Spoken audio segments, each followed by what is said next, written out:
Have you ever wondered whether marketing can actually be approached like engineering, with systems, with measurement, and with real feedback loops, not guesswork? Today's guest started as an industrial engineer and eventually built a marketing business around those same concepts. So, today we're going to be exploring what happens when engineering thinking meets the world of marketing.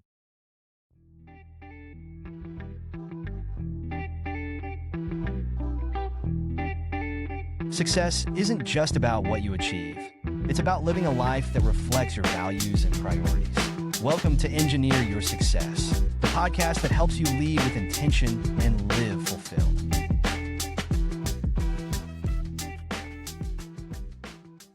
Welcome to the Engineer Your Success podcast. I'm your host, Dr. James Bryant, and I'm so glad that you are here with me today. And today we have a very special guest, an industrial engineer turned marketer, Andy. Welcome to the show. Thanks for having me, Dr. James. You got it, man. So Andy, let's start at the beginning. What drew you to industrial engineering in the first place? Yeah, so I was, and as a lot of your listeners probably know the process. You go into school and maybe you have an aptitude for math and science, and you say, okay, maybe engineering's for me. And my understanding is most colleges still set it up as you're going to do a year or two as general engineering, and then kind of declare which discipline you're going to do. I was one of the few people I knew coming out of high school. I had one of my older brother's friends had told me about industrial engineering and kind of described it as business engineering, kind of using an engineering mindset to solve business problems. And that really attracted me. It was something that, kind of resonated with me early. So I knew, from day one, I was an industrial engineer through and through. Okay.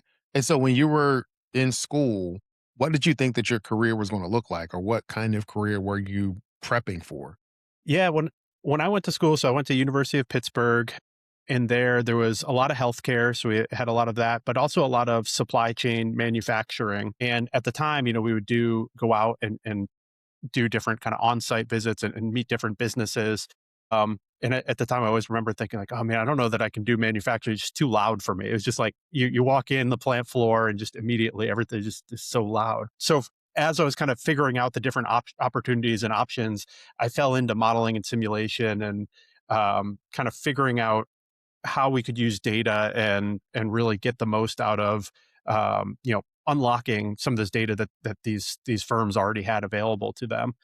So that was something that I was really excited about. I mentioned I kind of excelled in math, and that was just coming up with different mathematical ways to solve business problems was really exciting. So I kind of knew I was going to end up in consulting in the agency world, and yeah, that's kind of the direction that we. Okay. And so you started realizing the power of data while you were still in school, or was this after you got out, or, describe that a little bit. Yeah, it's funny to think about now because everything is AI focused right now, but at that time, data science was really a big buzzword and kind of becoming a big buzzword. So it's funny now that just we take for granted that, yeah, everybody's got all this data built up and there's so much we can do with it and so much we can process with it if we can put different machine learning algorithms on top of it and LLMs and all the different things associated with that. But at that time, that was kind of, a new and exciting frontier. It was like, hey, we've had business analytics for some time, people who are kind of crunching the numbers and using statistics, but now we're kind of layering over the top of it this idea of, true machine learning and coming up with insights that we never really would have thought about and couldn't necessarily manually calculate ourselves. So it was a really exciting time. Obviously that's just taken off. That's not really the field I'm in necessarily anymore, but now what's kind of cool is with some of these LLMs and AI, like it's almost like drawing you back in that you can get a lot of these insights without having that like full machine learning data science background anymore. Just you can kind of dive into the I guess jump into the shallow end a little bit. Yeah, I think so. And I think your background positions you uniquely to be able to catch the areas where the AI may be hallucinating or where the AI's logic may be too circular, because sometimes you tell it or it knows what you're looking for and it presents it in a way that it's like, oh, this is great. It fits so neatly into what I was thinking. And that may not necessarily be the case. So that may not be the right answer. Yeah, it's so funny. I mean, even thinking back, and this is 15, 20 years ago at this point, thinking through as we talked about automation at a very high level in a manufacturing context in our industrial engineering, I always remember the idea of like kind of breaking down what problems are good to solve with automation and what problems, really having a human in the loop makes a lot of sense. And it's funny how we've gone through a lot of iterations and automation means a lot different today than what it did back then, but it's all still true. It's the higher level strategic decision making, things that are one off and are different every time. It's still best to have a human in the loop, even if you're using automation or using AI to make some of these decisions. Having that human brain power, I don't think is going away anytime soon. And understanding the business problem, is really there's no replacement for that. Yeah, and I think that's true. The understanding the business problem, for the human to be able to understand that there is no replacement. What I like to talk about a little bit is your early career or your career progression. So you got out of school, you knew you wanted to apply, this data and analytics into the manufacturing industry. So let's talk about that a little bit. Yeah. So I actually came out and kind of went outside of manufacturing at first. I jumped into a government role. So I was in modeling and simulation. It was specifically around computer networks at the time. So I was in that role for a number of years, very kind of traditional, what you would think government consulting. I'm over here in Maryland, kind of that lifestyle here. And at the same time, I was going back to school and getting my master's in engineering management. So both of those kind of two mindsets really taught me to break down large business problems. And it's funny, on like the engineering mindset in this area in the government world, a lot of it's like proposal creation, right? It's like, hey, how do we come up with a $200 million project and actually break that down into you know chunks of work that we can actually get done. But Mhm. the the mindset around that of how we take this massive problem and break it down was something that really resonated with me and really stuck with me. What I didn't love about working in that space is it didn't feel like as an individual I had a ton of control over the outcome or ability to impact certain outcomes just because these projects were so massive. You're talking about 400 person seat, and especially when you're talking about data science, you're making what you think is these really deep insights, but it's just such a large problem to solve. And there's a lot of red tape that, you didn't see the impact of your work necessarily. So I kind of pivoted at that time. I was still in the agency space and I came out of the government work and I went into more of a traditional creative agency. Imagine that I show up for my job interview, and actually, I think before my job interview, the guy said, "Hey, why don't you meet me downstairs in the lobby? There's a bar here. We'll start the interview over a few beers." And I said, "Okay." I kind of know this is. And then we go upstairs, and there's a ping pong table and a climbing wall on one half of the office, and just an entirely different experience than the government world that I had come from. But there, what was really cool is I got to work with some smaller businesses. At that time, I'd kind of gotten more into product management and kind of managing engineering teams around a specific goal. And it was really cool because there we had, teams of 5 or 6 people building a product for smaller businesses, and you could really see the impact. In just a 6 month project, we could really deliver something that was going to completely transform this business and transform the way they interacted with their customers. So that was really cool about that phase there. And so when did you decide to take the leap and do something different than that? So I always kind of knew I had, the entrepreneurial bug. I think a lot of business owners kind of know that from an early age. Even as an industrial engineer, that's part of what kind of brought me into industrial engineering. Is I really like the business context of it. At the University of Pittsburgh, I was able to take a few different classes around applying engineering thought towards entrepreneurship, which was really cool. Okay. So I always kind of knew that I wanted to do that. And then at one point, I just it was coming up. We were, this was back in, probably 2019, 2018, kind of late 20 teens. And I was married. We were about to have a kid on the way. And I kind of was getting that bug like, hey, if, if I don't do it now, it's never going to happen. Once we have 2 small kids, it's not going to happen. My wife, to her credit, was incredibly supportive. It was amazing that, I kind of brought up this concern. She said, yeah, go for it. You got to do it. So, um, and the firm that I was working with at the time was very flexible and kind of allowed me to come up with a part-time working while I kind of made the transition out and all these different things. But yeah, it really, I just kind of knew that I needed to do my own thing, make my own decisions, probably more of a follow on that trend of moving towards smaller businesses and having more impact on the day to day decisions. I Okay. felt like I needed to have that impact in my own career growth. So that's what the decision I made at that time. But yeah, I started trying out different projects, looking at the time I thought I would probably come up, more in the product management space because that's where I was. Yeah. But I had a colleague at the time who was really marketing heavy and said, "Hey, I've got some technical problems. Would you like to come and help me try to solve some of those with more of a software background?" And I got out there and I found that in the marketing space there was this real gap where you had these amazing creative minds, but people just weren't measuring the data. They weren't really understanding where marketing dollars were going. So that was allowed me to really excel, first helping him. And then ultimately we started PPC Pitbulls together. But that was where we found our differentiator was by one, on the technical side, really understanding the data from when something hits your website, passing that data back into a Google ads or a meta ads so that the systems can optimize and help your ads to do better. But two, I think really this kind of business problem solving that we've talked about a lot already is this idea of breaking down a broader problem into systems. So or PPC Pitbulls, PPC is a type of advertising, pay per click. Think like Google Ads when you get the little blue sponsored links. And a lot of it's much more than just, hey, what words do we put in that ad, and how do we get people to click? It's really understanding how are those clicks going to translate to your business and how to help your business to grow. So I think that's where the engineering mindset, I kind of fell into it, I would say, but really found that it resonated with me because there was kind of a gap in that space, and people were really hungry for that, like somebody coming in and understanding ads, but not just saying, hey, I'm going to come in and run your ads, understanding what's the business context and what do we actually need to do to drive towards business goals here. Yeah, I think based off of what you said so far, there are two things that stick out to me. And it's one, yes, how do you build the ads, but how can you make even what you're building be informed by your data? How can you build in the performance metrics that you're going to be measuring or your key performance indicators that you're going to be measuring? If you know that up front, that helps you build a better product for your client. And then you can measure success and be able to see the areas where you need to tweak.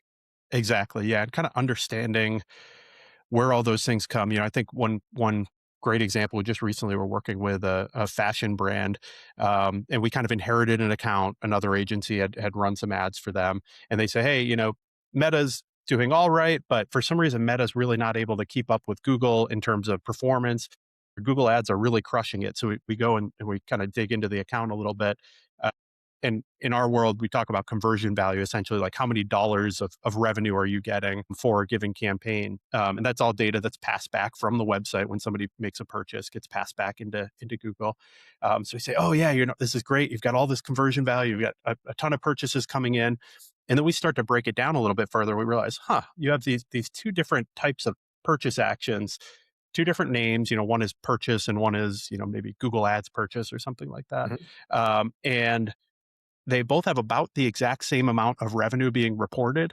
And you start to look at it, you're like, oh, this is double counting. Clearly when a purchase happens, it's firing two separate events instead of one event, and makes your ads look pretty good when you count double the revenue that they were actually Uh-huh. getting. So just those types of things where if you just look at it from an interface perspective, you say, oh, this is great. I spent this much and I got this much in revenue.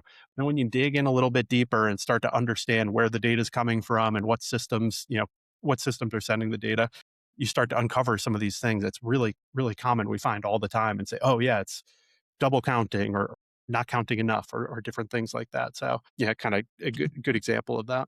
Yeah. So, what's one of the biggest challenges that you've faced in your current business? So as we grow and we serve, I would say kind of small to medium businesses, I think there is a misunderstanding of what we do. And this gets back to that business problem. A lot of times people say, hey, we need to grow our business.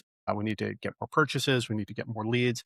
Let's just turn on some ads. And we find that it's never quite that they don't spend as much time kind of defining what the actual goal that they're trying to get out of it. So oftentimes, I think from a lead gen perspective, we worked with an accounting client and it was, hey, let's drive more leads essentially. So people filling out the form on the site to get an email and ultimately start a relationship. And this was pretty high ticket offers. It's just a B2B accountant. So working with probably 10K average project. And what we found after working for a little while, because he said, "Oh yeah, I need to get more leads in the door. Need to get more leads in the door." And we find, hey, we're able to drive these leads at about $100 a pop. So for $100 in ads, you're getting you're getting a lead every time we spend about $100 in ads. It sounds great, right? It's a 10K project. You're getting a lead in the door for about $100. But he didn't really understand, are these good leads or bad leads? It wasn't even that he came to us saying that, hey, these are low quality leads. They're not converting. It's just he didn't understand his workflow and didn't understand, you know, was $100 enough to pay for a lead or not? And ultimately, were these people going to eventually become real customers? So something we were able to do at that point was dive in and figure out in his CRM, that's a customer relationship tool where we're tracking basically all the events along from they filled out a form to they actually hopped on a call to they became a customer, a good paying customer.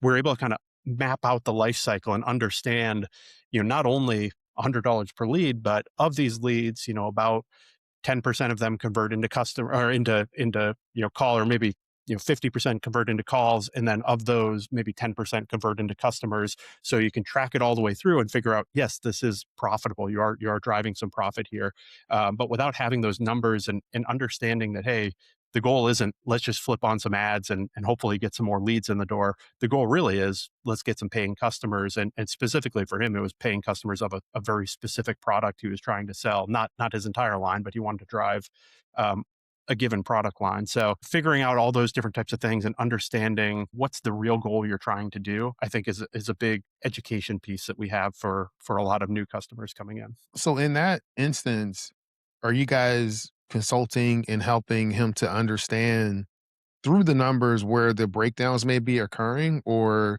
those areas in that cycle that you mapped out that may need to be strengthened in order so that you can increase your conversion rate? It's both. Yeah, it's definitely this will resonate with all the engineers, right? It's first you got to measure the problem, right? So it's okay. We came in to run your ads. We got access to your Google ads, but we're probably going to need some access to some other tools, some other sources of data so we can start to map out not only what we can see from an ads component, but also, are people actually converting? Are they actually becoming customers? So the first thing is just measuring the pipeline and being able to be, honest and upfront about not just how many form fills we got you, but truly how many customers are we able to drive. And then once you measure it, you can start to manage it and find where the fall offs are. So start to look and say, hey, is it falling off because people are filling out the form, but they're not showing up to the first call? Or are they showing up to the first call pretty well, but ultimately you're not closing them?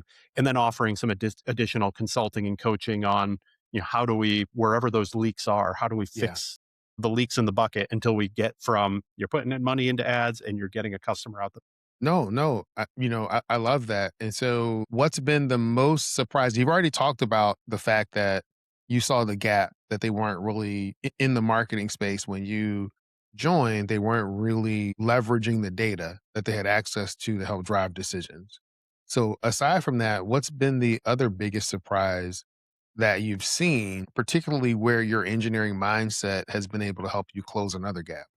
It's an interesting question. I think, the biggest pieces are around kind of misunderstanding someone's own data. And yeah, I would say that's kind of they all kind of fit into that category, is misunderstanding both where are we going as a business, and two, if we are already running ads, misunderstanding are they working or not. So a good example of that we see all the time. A client will come to us and say, "Hey, our competitor's running this ad. I keep seeing this ad where, from a fashion context, it's a guy walking down the street with wearing, the sports jacket and these specific pants, and it's a very lifestyle, kind of designed ad in that way." And they say, "Hey, we always we're being bombarded by our competitors' ads where they keep doing this. How come we're not running that ad? Like, why are we not doing something exactly the same?" And I realize again, it becomes a measurement problem that it's like, hey, yeah, that may be fine. That one, first of all, you don't even know if those are profitable ads. They keep showing up for you, but you don't know if your competitor is actually making any money off of that. But then two, it's an entirely different business. It may be that, hey, while they are a competitor, it may be that that ad, resonates more with their customer base who's a little bit different than your customer base. So the ads that we're experimenting with and building in a measured way may not exactly match that or may not exactly kind of go in that direction. So I think that that's what has been a big surprise too of from an engineering standpoint. That's the first thing to me is always to ask, like, hey, well, is it making us money? Is it, what's the actual outcome according to the KPIs that we set out at the beginning? Mhm. But it's amazing how much even these very, very successful, very established businesses, you still have a lot of thought process out there of like, hey, how come we're not doing what this other guy's doing? Or hey, it's just a lot of decisions made on gut feel and not really data driven decisions of just like, hey, it seems to me we should be doing this, so just go and do it, as opposed to like, okay, let's structure an experiment to see if that's the right thing to do, and then make sure we have a measured outcome along. Yeah, and I think that kind of speaks to something that happens in your career, in life, where you're comparing the end result in a sense. The end result would be there's an ad that's there. You're like, "Oh, that looks cool. I wanna do that," but you have no idea what's happening on the back end. You have no idea what that company's business process is. You have no idea what their goal for that ad is and what they're trying to drive, and when you don't have that context, you can't just go off of what you see. Exactly. Yeah. And that's to your point. I think that's kind of throughout the business world, the engineering world. We see that all the time. If you're trying to make decisions without really kind of mapping out where are you trying to get and what it's easy to try to make decisions based on what you're seeing other people doing. I feel like. Yeah, I think it is. It's always easy to make decisions based on what you feel other people doing, because I think sometimes it just seems hard for us to actually do some of those things ourselves. And kind of what I would transition to here is there may be people that are listening to this episode that want to branch out, that want to do something different. I'm not saying that they want to leave their job. They may not necessarily want to go out and start another company, but they may want to do something different, but they're reluctant. What advice would you have for them? Well, one, I would just say, figure it out, decide what you want to do, and then go for it. It's amazing. To the question of what advice would I have, that I could probably we could do 4 podcast episodes on mapping that career transition. I've thought a ton about that over the years, but a couple of the big things that stand out to me. So one, I was very lucky. One, having the support of my wife and my family, but also even in my firm that I was working for at that time. What happened was I kind of went to them at that time and said, hey, I need to go out on my own and I'm going to be building something. And I was able to approach them and say, hey, I would like to keep doing what I'm doing here, but rather than do it 40 hours a week, kind of go down to 30 hours a week, leave myself 10 hours a week to work on my own thing on the side. And, here's like an hourly rate. Let's do this kind of more as a contractor. And I'd been with that firm for about 5 years at that time. So we had a relationship built up. And I had a lot of anxiety going into that conversation, obviously. It's a big kind of saying, hey, I basically want to quit my job. But they were great about it. They said, hey, you've been doing great work with us here. We'd much rather have you for 30 hours a week than lose you completely. So they're flexible and they worked with me. So that's one thing I would say is, if you're thinking about it and you're worried about it, you're not sure how it's going to pan out, just take the first step, whether that, even if that doesn't mean quite approaching your current employer yet, but even if that means, going out on Upwork, for instance, and trying to take on a project or two in the area that you want to move into and see if you can get it done. There's different ways that you can do this in a less risky way than just saying, hey, I got to jump full feet in, quit my job today and go 100% in, tomorrow. So I think that would be a big thing, is like kind of map out. As engineers, we're kind of always thinking of how do we de-risk the situation? And I think it's easy not to take on a project because it has an unknown outcome. You don't know how this is ultimately going to pan out, but just think through ways that you can take little steps and de-risk it along the way. I think that would probably be my biggest piece of advice as you're trying to navigate these things. Yeah, Another thing, go ahead. I was just going to say, from an engineer standpoint, you've got a lot of skill sets. We have a very analytical mindset in engineering. I think you'd be surprised at what you can do even in some of these kind of exterior areas that maybe aren't traditionally engineering fields. But I think there's a lot of value to bringing that engineering mindset to, in my case, it was marketing, but there's a million different things you can do out there, and coming at it from a systems thought and problem solving standpoint that we're all trained in as engineers. I think there's, again, just go for it. If there's something you're passionate about, give it a shot. No, I think that's true. And it's not that dissimilar to what I do in applying an engineering mindset to leadership development, executive coaching, the podcast services. It's the same. Here's a way to think and to solve problems. And you just apply that thinking to help you solve the problem that's in front of you. One thing we didn't talk about, and I don't even think I mentioned this in the pre-interview, but it just popped up. So for you, with the proliferation of AI and all of the AI tools and different things that are happening right now, what is keeping you up at night about that? And how are you leveraging AI to help you and your firm grow? Yes, that's a big thought process, big area. There's firms out there actually, what we do, we're running ads for people. There's firms out there that say, hey, you never need to hire another ad agency again. Use our tool, use our AI tool, and you'll run your own ads. So it is, an existential thought. And I'm sure that a lot of engineers listening to this, whether you're in software development or even, civil, mechanical, like a lot of the design problems that you're thinking through, there's these startup firms out there promising that, hey, we're gonna solve this problem. You'll never need a human engineer again. So I understand the anxiety, and we live with that kind of like worry all the time of like, is this business gonna even be a business? And people gonna need an ad agency 5, 10 years from now.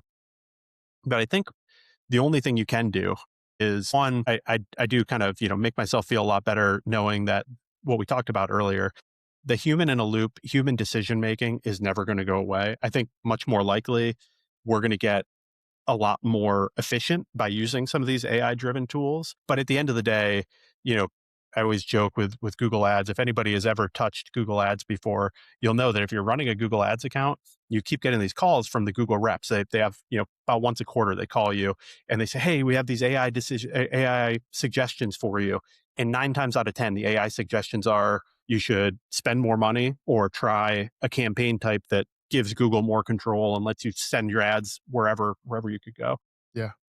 And I think that's kind of like the direction that AI's, some of it honestly is sometimes the right decision for different businesses, but without having that overarching business context and the ability to kind of put the brakes on and say, whoa, hey, this doesn't feel right, or I don't think this is the right decision for me here. Let's dig a little bit deeper in.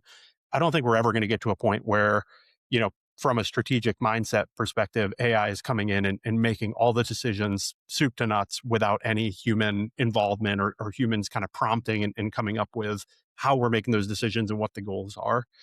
So that's the first part. But, the biggest thing at that point is the agencies that are, or the engineers, whoever it is, if you are AI enabled and you're using AI all the time, you're going to be much more successful than the people who are resistant to it and who aren't using it. So that's something that we really focus on as a business, is trying to use these AI tools through and through our business, every business process. Something we do every other Friday. We have what we call the Tech Jam, where we get the whole team together and it's either a client problem or a new technology or something. And it doesn't have to be a billable something that's going to go out the door for a specific client. It's just we've blocked off some time to give ourselves just to play with a new tool, to learn something, and to see if we can implement this and use it, whether it be for a client or for internal processes. And I think taking that idea to your engineering career, give yourself space to, rather than just be anxious about, hey, I hear all this new stuff about these different AI tools and different, fully fledged tools that are going to take over my job, or even just, the learning models. I use it to make searches, but I'm not getting the full power out of it like I know some other people out there are. Just get into it. Just start playing with it, start learning it, and start figuring out how it applies to your workflow, because that's really what's going to give you job security in the future, is understanding that you'll still be doing what you're doing, but doing it in a much more efficient way using all these new tools. And you're probably not as far behind as you think. That's the other thing too. Yeah. It's surprising as you start to go out there, realizing how large a proportion of the population hasn't even like run a search through ChatGPT yet or Yeah. something. So like if you've even touched it, you're probably, far beyond a lot of people out there. So, Andy, Where are you looking to grow your firm this next year? Like, is there a particular industry? Is there a particular focus of what you want to do? Yeah, it's interesting. It relates back. We spent a lot of time on kind of my early engineering career. I talked about how I kind of got out of the manufacturing space, and now as a firm, we're kind of jumping back into it and serving a lot more specialty manufacturers. And a couple of reasons beyond that. One, I think from our background as an engineering driven marketing agency, we really fit that skill set really fits with these firms a lot more. We understand these firms a lot better than I think some of the traditional creative agencies do. But there's also a gap there in the market of people who have amazing products and amazing established businesses, but really weak digital presence. So like helping Mm, people to make sure that their products are more visible, more searchable, especially in the AI world, making sure that as your customers are going out there and looking for a widget to solve a particular problem and they're searching that in the LLMs in ChatGPT in Claude, making sure that your products show up as the right solution for that. So that's something that we're really excited about. It's a great intersection between our skill sets as a firm and this big gap that we see in the market. So yeah, it's kind of it's funny. I feel like I'm kind of coming full circle, going from in college, pushing out of the manufacturing world, and now kind of pushing back in and back trying in. to bring this engineering ads mindset to specialty manufacturers. Okay. No, no, that's great, man. So if someone's listening to this and they want to reach out and connect with you, what's the best way for them to do that? So you can always find me personally. I'm on LinkedIn all the time. Feel free to connect with me there. Or you can come to ppcpitbulls.com. There you can book. I run a free strategy session. You can book half an hour. It's going to be with me directly. You're not going to get like some salesperson on the team or something. I'd love to get to know you. Okay. We will include a link to that in the show notes as well. And so before we close, I like to do a mic flip moment where you become the interviewer and I become the interviewee. What's one question that you have for me?